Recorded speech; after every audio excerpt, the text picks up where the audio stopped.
Hello दोस्तों, आप लोगों का मिथिलानी टीचर सुप्रिया यूट्यूब चैनल पे स्वागत है। आज हम इस वीडियो में तीन मुख्य टॉपिक पे महत्वपूर्ण क्वेश्चन लेके आए हैं। तो हम वन बाय वन देखेंगे कि वो हमारा महत्वपूर्ण टॉपिक क्या क्या है। पहला है महत्वपूर्ण पर्यावरणीय दिवस। पर्यावरण से रिलेटेड जितने भी दिवस हैं, जितने भी महत्वपूर्ण दिवस हैं, इसमें हम देखेंगे कि कौन से तिथि को कौन सा दिवस मनाया जाता है। पहला है राष्ट्रीय विज्ञान दिवस। तो राष्ट्रीय विज्ञान दिवस कब मनाया जाता है? तो ये 28 फरवरी को मनाया जाता है। हर साल 28 फरवरी को राष्ट्रीय विज्ञान दिवस के रूप में मनाया जाता है। दूसरा है विश्व वानिकी दिवस। तो विश्व वानिकी दिवस कब मनाया जाता है? तो ये 21 मार्च को मनाया जाता है। कब मनाया जाता है? 21 मार्च को मनाया जाता है। नेक्स्ट है विश्व जल दिवस। विश्व जल दिवस जो है ये 22 मार्च को मनाया जाता है, 22 मार्च को। नेक्स्ट है विश्व मौसम विज्ञान दिवस। देखिए पहला क्या था? विज्ञान दिवस, और यहाँ है मौसम विज्ञान दिवस। तो विश्व मौसम विज्ञान दिवस जो है ये कब मनाया जाता है? तो ये 23 मार्च को मनाया जाता है। देखिए ये सारा डेट कंटिन्यू आ रहा है, ठीक है। कौन सा? तो 21 मार्च को है विश्व वानिकी दिवस, 22 मार्च को है विश्व जल दिवस, और 23 मार्च को है विश्व मौसम विज्ञान दिवस। अब है अर्थ ऑवर दिवस। अर्थ ऑवर दिवस कब मनाया जाता है? तो ये मनाया जाता है मार्च का अंतिम शनिवार। हर साल मार्च का अंतिम शनिवार जो है, चाहे वो जिस डेट में आए, इसको डेट से कोई मतलब नहीं है। मार्च का अंतिम शनिवार जो होगा वो किस दिन दिवस के रूप में मनाया जाएगा? तो अर्थ ऑवर दिवस के रूप में मनाया जाएगा। नेक्स्ट है विश्व स्वास्थ्य दिवस। तो विश्व स्वास्थ्य दिवस 7 अप्रैल को मनाया जाता है। अभी आने वाला है 7 अप्रैल, तो विश्व स्वास्थ्य दिवस 7 अप्रैल को मनाया जाता है। नेक्स्ट है पृथ्वी दिवस। पृथ्वी दिवस कब मनाया जाता है? तो पृथ्वी दिवस ये 22 अप्रैल को मनाया जाता है।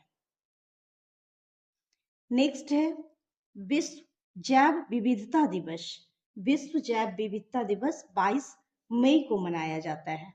कब मनाया जाता है? 22 मई को मनाया जाता है। नेक्स्ट है नीलगिरी तहर दिवस। नीलगिरी तहर दिवस ये 7 अक्टूबर को मनाया जाता है। 7 अक्टूबर को मनाया जाता है। नेक्स्ट है विश्व पर्यावरण दिवस। तो विश्व पर्यावरण दिवस हर साल 5 जून को मनाया जाता है। नेक्स्ट है विश्व जनसंख्या दिवस। तो विश्व जनसंख्या दिवस 11 जुलाई को मनाया जाता है। 11 जुलाई को मनाया जाता है। नेक्स्ट है विश्व बाघ दिवस। तो विश्व बाघ दिवस 29 जुलाई को मनाया जाता है। 29 जुलाई को मनाया जाता है। नेक्स्ट है विश्व ओजोन दिवस। तो विश्व ओजोन दिवस, ये सारे दिवस जो है बहुत ही इम्पोर्टेंट है, क्योंकि ये सारे क्वेश्चन में आपको एक दो क्वेश्चन इस पे बेस्ड देखने को मिलता ही मिलता है, चाहे जनरल कंपटीशन की कोई भी एग्जाम हो। तो ये सारे दिवस को अच्छे से याद करना है लिख के। तो चलिए देखते हैं नेक्स्ट क्वेश्चन हमारा क्या है। विश्व ओजोन दिवस कब मनाया जाता है? तो ये 16 सितंबर को मनाया जाता है। 16 सितंबर को मनाया जाता है। नेक्स्ट है विश्व गैंडा दिवस। तो ये कब मनाया जाता है? 22 सितंबर को मनाया जाता है। 22 सितंबर को मनाया जाता है। नेक्स्ट है विश्व खाद्य दिवस। तो विश्व खाद्य दिवस 16 अक्टूबर को मनाया जाता है। 16 अक्टूबर को मनाया जाता है। नेक्स्ट है संयुक्त राष्ट्र दिवस। तो संयुक्त राष्ट्र दिवस जो है कब मनाया जाता है? 24 अक्टूबर को मनाया जाता है। संयुक्त राष्ट्र दिवस 24 अक्टूबर को मनाया जाता है। नेक्स्ट है विश्व पर्यावरण संरक्षण दिवस। विश्व पर्यावरण संरक्षण दिवस 26 नवंबर को मनाया जाता है। 26 नवंबर को मनाया जाता है। नेक्स्ट है राष्ट्रीय प्रदूषण रोकथाम दिवस। तो राष्ट्रीय प्रदूषण रोकथाम दिवस जो है ये 2 दिसंबर को मनाया जाता है। अब हम 2 क्वेश्चन आपसे पूछ रहे हैं जो आप लोग कमेंट बॉक्स में कमेंट कीजिएगा कि ये दिवस किस डेट में मनाया जाता है। एक है पहला मानवाधिकार दिवस। मानवाधिकार दिवस किस तिथि को मनाया जाता है, किस डेट में मनाया जाता है, इसका आंसर आप लोग कमेंट कीजिएगा। और एक क्वेश्चन है राष्ट्रीय ऊर्जा संरक्षण दिवस, ये कब मनाया जाता है, इसका भी डेट आप लोग कमेंट बॉक्स में कमेंट कीजिएगा।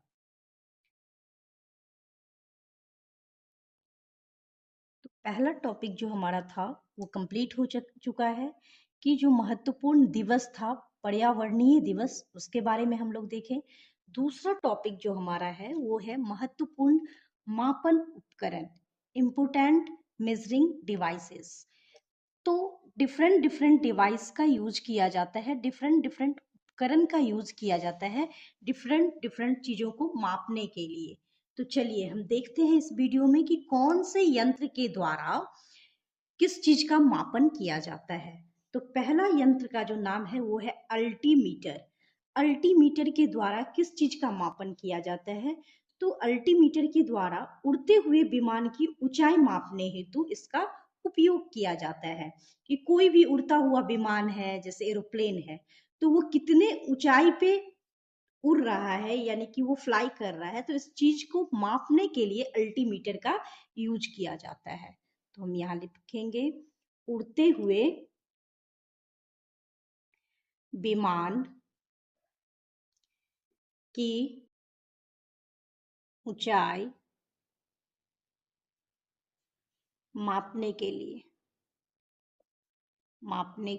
लिए हम अल्टीमीटर का उपयोग करते हैं।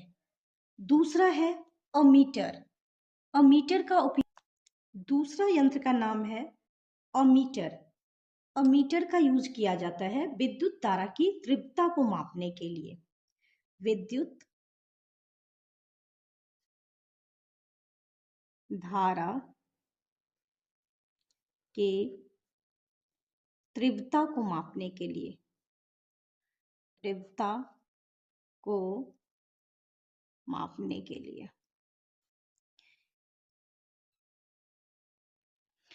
अमीटर का यूज विद्युत धारा की तीव्रता को मापने के लिए किया जाता है। नेक्स्ट है हमारा ऑडियोमीटर। ऑडियोमीटर का देखिए नाम है ऑडियो। ऑडियो का मीन्स क्या होता है, सुनना किसी भी ध्वनि को। तो ऑडियोमीटर के द्वारा हम ध्वनि की तीव्रता को मापते हैं। ये आपको नाम से ही याद रहेगा कि ऑडियो, ऑडियो और वीडियो होता है। वीडियो में जिसमें हम विजुअल के साथ साथ सुनाई भी हमें देती है, और ऑडियो में क्या होता है, सिर्फ सुनाई देता है। और जो चीजें सुनाई देती है उसे हम क्या कहते हैं, ध्वनि कहते हैं। तो ध्वनि की तीव्रता को मापने के लिए जो है ऑडियोमीटर नामक यंत्र का प्रयोग किया जाता है, उपयोग किया जाता है। नेक्स्ट है एरोमीटर। एरोमीटर का यूज किस चीज के लिए किया जाता है, तो वायु की गति और शक्ति मापने का यंत्र है ये। ठीक है, वायु एवं गैस का भार तथा घनत्व मापने का यहाँ पे क्या है, तो एरोमीटर है। तो एरोमीटर का उपयोग हम किस चीज के लिए करते हैं, तो वायु एवं गैस का भार तथा घनत्व मापने के लिए करते हैं, घनत्व मापने के लिए करते हैं। नेक्स्ट है एनीमोमीटर। एनीमोमीटर का प्रयोग जो किया जाता है वो वायु की गति और शक्ति मापने का ये यंत्र है। तो वायु की गति मापने के लिए, वायु की गति और शक्ति मापने के लिए, शक्ति मापने के लिए। तो देखिए जब पूछा जाए आपसे क्वेश्चन में कि वायु की गति मापने के लिए हम किस यंत्र का उपयोग करते हैं, तो हमारा आंसर क्या हो जाएगा, एनीमोमीटर हो जाएगा। नेक्स्ट है एक्सीलरोमीटर। तो एक्सीलरोमीटर का यूज किस चीज के लिए किया जाता है, गतिमान वाहनों की गति में वृद्धि की दर मापने के लिए। अगर कोई भी वाहन रन कर रहा है, गति में है, तो वो गति में जो वृद्धि हो रही है वो किस दर में वृद्धि हो रही है, इस चीज को मापने के लिए एक्सीलरोमीटर का यूज किया जाता है। देखिए इसका भी आप नाम से याद रख सकते हैं, यहाँ पे दिया हुआ है एक्सीलरोमीटर। तो जब भी कोई भी गति को क्या किया जाता है, बढ़ाया जाता है, किसी भी वाहन के गति को बढ़ाया जाता है तो क्या कहा जाता है कि एक्सीलरेटर लीजिए। ठीक है, तो यहाँ पे क्या है, एक्सीलरोमीटर है, जो नाम से ही है कि गतिमान वाहनों की गति में वृद्धि की दर मापने के लिए। नेक्स्ट है बैरोमीटर। बैरोमीटर का यूज किया जाता है। ये बैरोमीटर अक्सर एग्जाम में पूछा जाता है, बहुत ही इंपॉर्टेंट यंत्र है। अक्सर एग्जाम में पूछा जाता है कि बैरोमीटर का यूज किस चीज के लिए किया जाता है। तो ये वायुमंडलीय दाब को मापने के लिए किया जाता है। किस चीज के लिए किया जाता है, वायुमंडलीय दाब को मापने के लिए किया जाता है। नेक्स्ट है कैलोरीमीटर। कैलोरीमीटर का यूज किस चीज के लिए किया जाता है, तो उष्मा की मात्रा को मापने के लिए। किसके लिए, उष्मा की मात्रा को मापने के लिए कैलोरीमीटर का यूज किया जाता है। नेक्स्ट है क्रायोमीटर। क्रायोमीटर का यूज किया जाता है निम्न ताप को मापने के लिए, यानी कि कम ताप, सबसे कम ताप कितना है, तो सबसे कम ताप यानी कि निम्न, बहुत ही कम ताप को मापने के लिए क्रायोमीटर का यूज किया जाता है। नेक्स्ट है फैदोमीटर। तो ये जो फैदोमीटर होता है इसका यूज हम करते हैं समुद्र या फिर नदी की गहराई मापने के लिए। जब हमें समुद्र की गहराई या किसी नदी की गहराई मापना हो तो इसके लिए हम फैदोमीटर नामक यंत्र का उपयोग करते हैं। तो समुद्र, नदी की गहराई मापने के लिए। नेक्स्ट है गैल्वेनोमीटर। गैल्वेनोमीटर का यूज किया जाता है विद्युत धारा की प्रबलता को मापने के लिए। विद्युत धारा की प्रबलता को मापने के लिए। नेक्स्ट है हाइड्रोफोन। हाइड्रोफोन का यूज किस लिए किया जाता है, तो जल के भीतर उत्पन्न ध्वनि तरंगों की गणना करने के लिए। यहाँ देखिए इसमें भी आप याद रख सकते हैं इजिली। कैसे, तो जब ये हाइड्रो शब्द जो है ये किस चीज के लिए लिया गया है, वाटर के लिए लिया गया, पानी के लिए लिया गया। और फोन पे हम लोग क्या करते हैं, सुनते हैं, बात करते हैं किसी से, तो जनरली सबसे पहले किसी की बात फोन पे क्या करते हैं, सुनते हैं।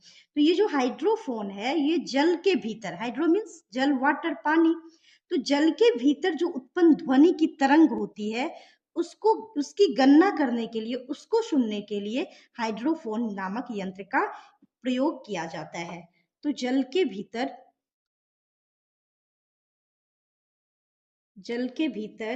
उत्पन्न ध्वनि तरंगों की गणना करने के लिए। नेक्स्ट है हमारा हाइग्रोमीटर। हाइग्रोमीटर का यूज किया जाता है वायुमंडलीय आर्द्रता को मापने के लिए। वायुमंडलीय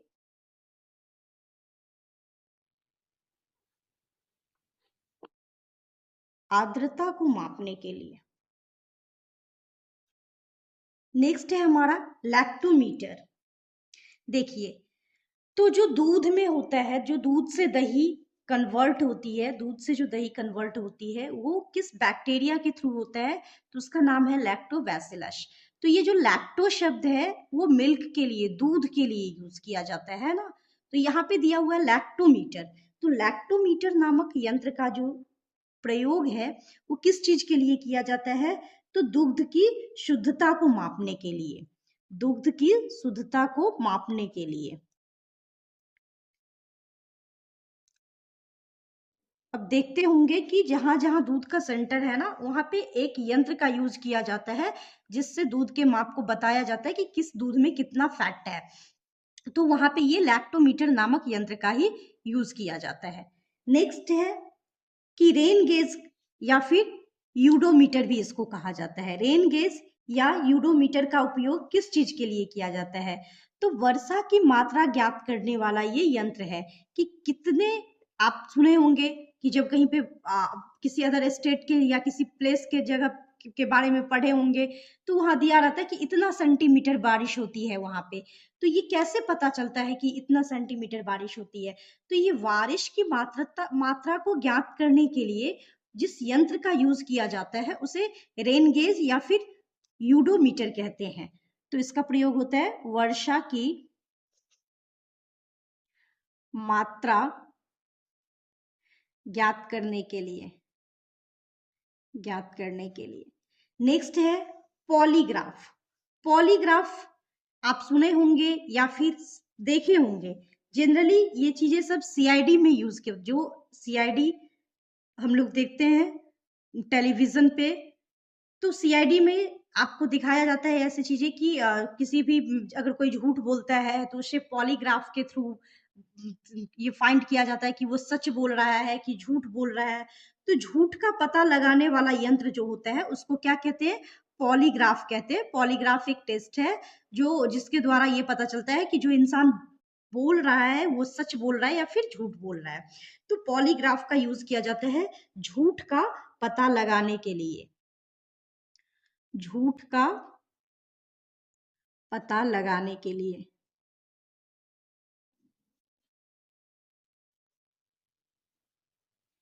नेक्स्ट है सिस्मोग्राफ। ये सिस्मोग्राफ जो है ये यंत्र भी हर एग्जाम में लगभग पूछा ही जाता है। ये भी बहुत ही वीवीआई है। अक्सर एग्जाम में, जनरल कंपटीशन के एग्जाम में ये सिस्मोग्राफ देखा गया है कि पूछा जाता है कि सिस्मोग्राफ का यूज किस चीज के लिए किया जाता है, सिस्मोग्राफ नामक यंत्र का प्रयोग किस चीज के लिए किया जाता है। तो ये भूकंपीय तरंगों की तीव्रता को मापने के लिए किया जाता है। अब जब भी भूकंप आता है तो आप देखे होंगे या सुने होंगे न्यूज सब में कि ऐसा बताया जाता है कि वहां पे 5.6 तीव्रता था, 6.2 तीव्रता था।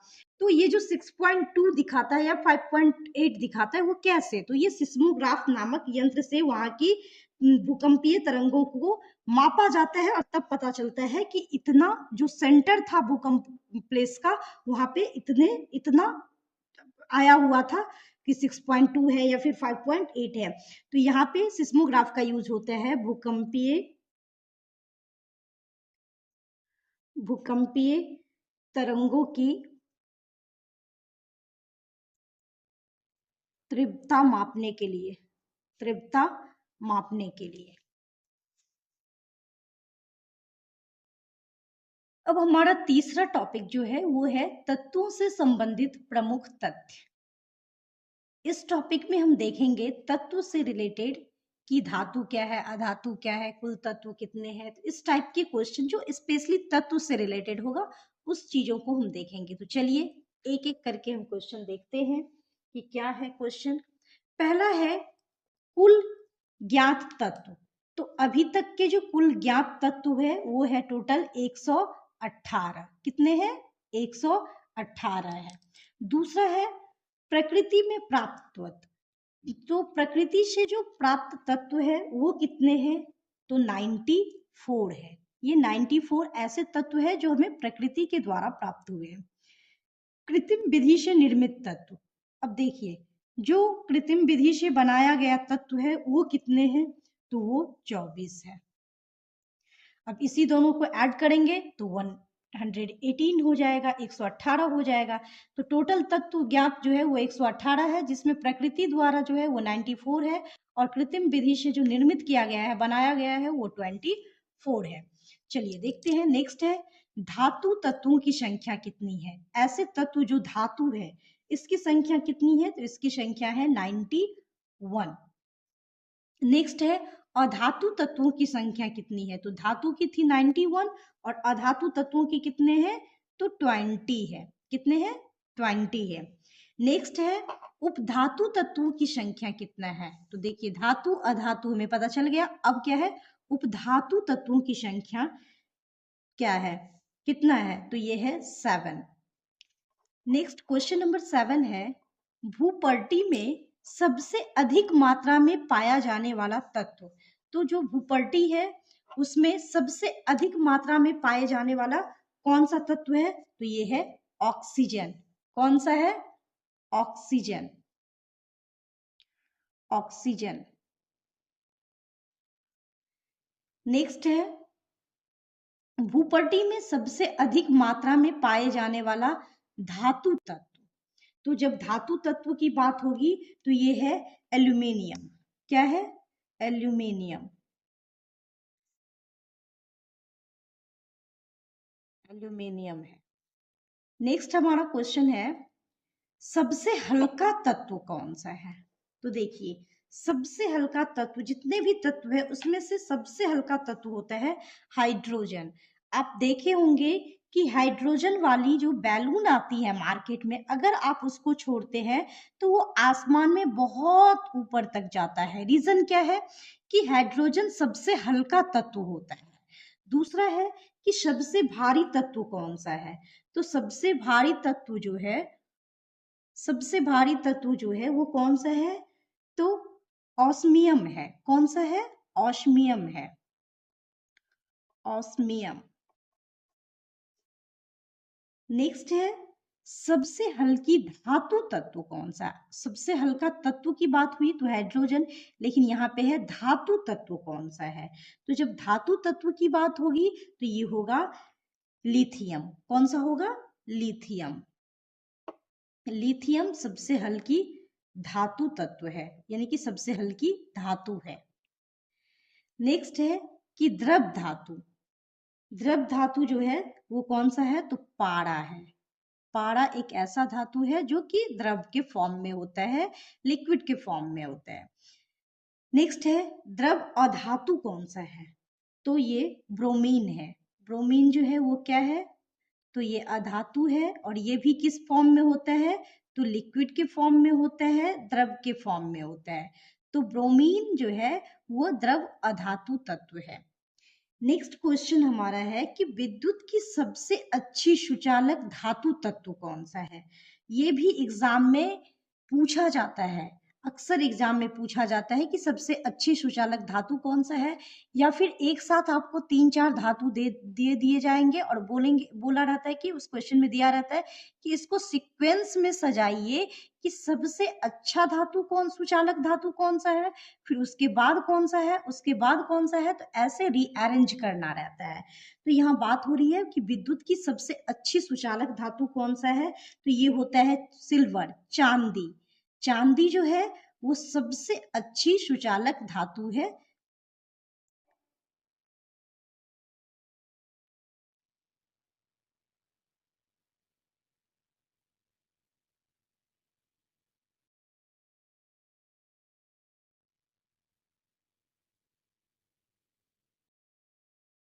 नेक्स्ट क्वेश्चन हमारा है क्वेश्चन नंबर 15, विद्युत की सुचालक अधातु तत्व कौन है? अभी हमने पढ़ा कि सबसे अच्छा सुचालक धातु तत्व कौन है, और अभी ये क्वेश्चन 15 में दिया हुआ है कि विद्युत की सुचालक अधातु तत्व कौन सा है। तो सबसे अच्छा सुचालक अधातु तत्व कौन सा है?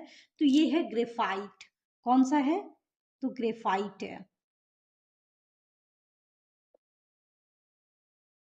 तो आप देखे होंगे कि ग्रेफाइट जो है, बच्चों जो पेंसिल से लिखते हैं उसमें ग्रेफाइट रहता है, और उससे अगर विद्युत की बात किया जाए तो करंट पास होती है, विद्युत उसमें पास होती है, क्योंकि वो विद्युत का सुचालक है और वो सुचालक अधातु तत्व है। नेक्स्ट है, सबसे अधिक आघात वर्धनीय तत्व कौन सा है? तो सबसे अधिक आघात वर्धनीय तत्व जो है वो है सोना, गोल्ड। कौन सा तत्व है? तो सोना है, गोल्ड है। नेक्स्ट है, सबसे अधिक क्रियाशील अधातु तत्व कौन है? तो ऐसा अधातु तत्व जो सबसे अधिक क्रियाशील है, यानी कि सबसे ज्यादा रिएक्शन करता है, तो ये है फ्लोरीन। कौन सा है? फ्लोरीन है। फ्लोरीन। नेक्स्ट क्वेश्चन है, सबसे अधिक क्रियाशील धातु तत्व कौन है? अभी हमने देखा अधातु तत्व, अब सबसे ज्यादा रिएक्शन करने वाला धातु तत्व कौन सा है? तो ये सबसे ज्यादा रिएक्शन करने वाला जो धातु तत्व है वो है फ्रांसियम, फ्रांसियम, और दूसरा है पोटेशियम, पोटेशियम। ये सबसे ज्यादा रिएक्शन करता है पोटेशियम। तो ये दोनों सबसे ज्यादा क्रियाशील यानी कि सबसे ज्यादा रिएक्शन करने वाले धातु हैं। नेक्स्ट क्वेश्चन है सर्वाधिक आयनन विभव वाला तत्व कौन सा है? तो सर्वाधिक आयनन विभव वाला तत्व कौन सा है? तो ये है हीलियम। कौन सा है? तो हीलियम है ये, हीलियम। नेक्स्ट क्वेश्चन कह रहा है कि न्यूनतम आयन, अभी हमने देखा कि सर्वाधिक यानी कि सबसे अधिक, और 20 नंबर क्वेश्चन में कह रहा है कि न्यूनतम आयनन विभव वाला तत्व कौन सा है, यानी कि सबसे कम आयनन विभव वाला तत्व कौन सा है? तो ये है सीजियम, सीजियम। नेक्स्ट क्वेश्चन है सर्वाधिक इलेक्ट्रॉनिक प्राप्ति वाला तत्व कौन है? तो सर्वाधिक इलेक्ट्रॉनिक प्राप्ति वाला तत्व जो है वो है क्लोरीन। कौन सा है? क्लोरीन।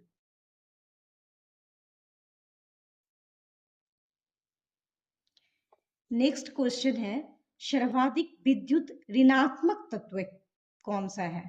तो विद्युत का ऋणात्मक, विद्युत का धनात्मक और ऋणात्मक तत्व होता है, तो सबसे अधिक विद्युत का ऋणात्मक तत्व जो है वो क्या है? तो वो है फ्लोरीन। देखिए फ्लोरीन और क्लोरीन दोनों अलग अलग तत्व है, तो आप लोग कंफ्यूज नहीं होइएगा, अच्छे से समझिएगा। तो विद्युत का ऋणात्मक तत्व जो है वो क्या है? फ्लोरीन है। अब क्वेश्चन है सबसे प्रबल ऑक्सीकारक पदार्थ कौन है? तो सबसे प्रबल ऑक्सीकारक पदार्थ जो है ये भी फ्लोरीन है। ये भी कौन सा है? तो फ्लोरीन है। नेक्स्ट क्वेश्चन है क्वेश्चन नंबर 24, मानव शरीर में सर्वाधिक मात्रा में पाए जाने वाला तत्व कौन सा है? तो जो मानव शरीर में सबसे ज्यादा तत्व पाया जाता है वो है ऑक्सीजन। कौन सा तत्व? तो ऑक्सीजन।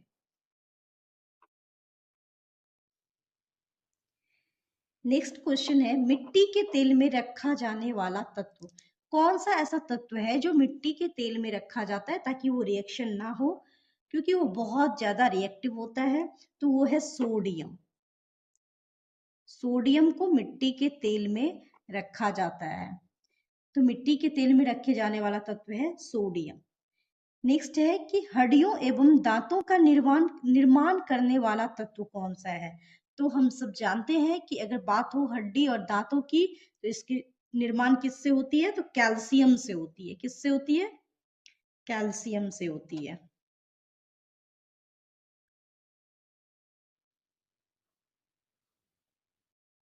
तो हड्डियों एवं दांतों का निर्माण करने वाला तत्व जो है वो कौन सा है? तो कैल्शियम है। तो ये सारे क्वेश्चन हमारे थे जो 3 डिफरेंट डिफरेंट टॉपिक से हमने क्वेश्चन लिया था, और तीनों टॉपिक को हमने बारी बारी से देखा, और ये सारे तीनों टॉपिक से रिलेटेड हर एक क्वेश्चन एग्जाम के लिए बहुत ही इम्पोर्टेंट है, क्योंकि इस तरह का क्वेश्चन हर एग्जाम में पूछा जाता है कि सबसे हल्का कौन सा तत्व होता है, सबसे भारी कौन सा तत्व होता है, सबसे ज्यादा रिएक्शन करने वाला कौन सा होता है। तो इस तरह के क्वेश्चन आप किसी भी जनरल कंपटीशन के प्रीवियस ईयर क्वेश्चन उठा लीजिए, आपको इस टाइप के क्वेश्चन मिलेंगे ही मिलेंगे। तो ये तीनों टॉपिक आपके एग्जाम पर्पज से बहुत ही इम्पोर्टेंट है। तो आप लोग को अगर ये वीडियो पसंद आया होगा तो आप लोग इस चैनल को लाइक करें, सब्सक्राइब करें, और इस वीडियो को अपने दोस्तों में अधिक से अधिक शेयर करें। धन्यवाद।